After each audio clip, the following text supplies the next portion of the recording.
Knockout legends in the building. Like, comment, and subscribe. So, try to record a post-fight review for the Dan Azzez and the Joshua Buatsi fight, but for some reason the file got corrupted.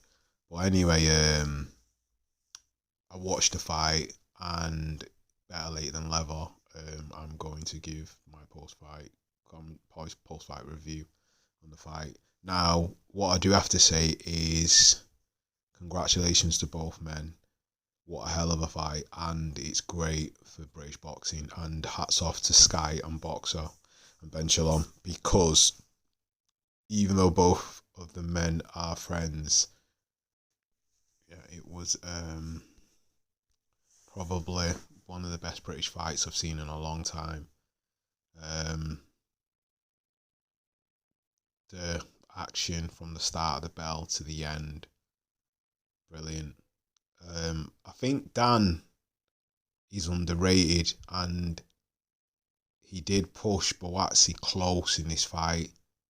The only quibble I have with the fight was the ring being wet, because both men stumbled a few times in the ring, and the referee actually had to clean up the wetness on the floor and the canvas. But the first knockdown, I don't think it was a knockdown. I think Azzez stumbled, and obviously he got hit when he stumbled, so he got cast as a knockdown.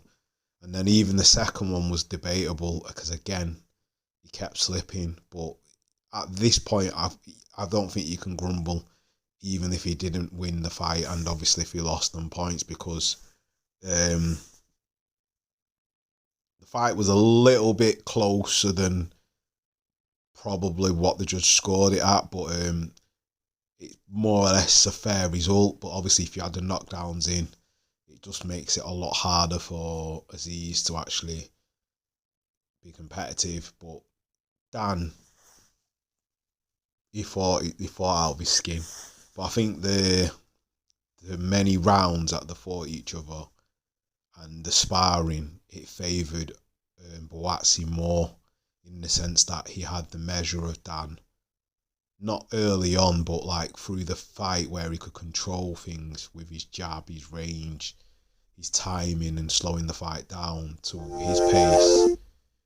It made it a little bit more easier for Buatsi to anticipate certain things. The only thing that Buatsi probably wasn't prepared for is how determined Dan was, because Dan was pretty determined in the fight. And even though at times it seemed like Buatsi was trying to control the distance and control the range, a lot of the shots actually missed, and Azzez was bobbing and weaving and moving and coming with unorthodox shots and uppercuts and hooks that were catching Buatsi. It's just that I think Buatsi's pedigree, and obviously the amateur, it's just shown through, and obviously his size, his stature, the sparring, he just had that little bit more of an edge. And Azzez probably just was a little bit behind.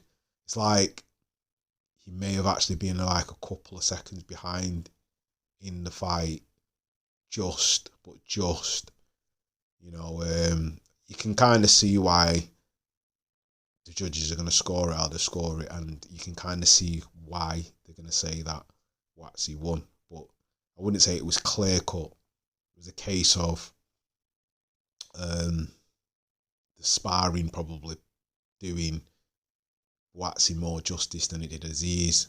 But Azzez is a good fighter. He's a good fighter. You can see how he's won everything that he's won up to the point he's at, and that he's actually defending what he's defending against Buatsi. And he probably could have took another fight. He probably could have not fought Buatsi because it's his friend. But the fighter in him can't do that.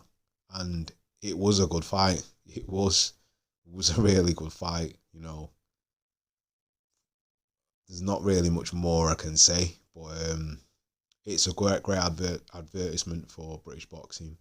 So anyway, tell me your thoughts. What did you think? Share your thoughts in the comment section. Like, comment, and subscribe. And that is another one from Knockout Legends. Peace.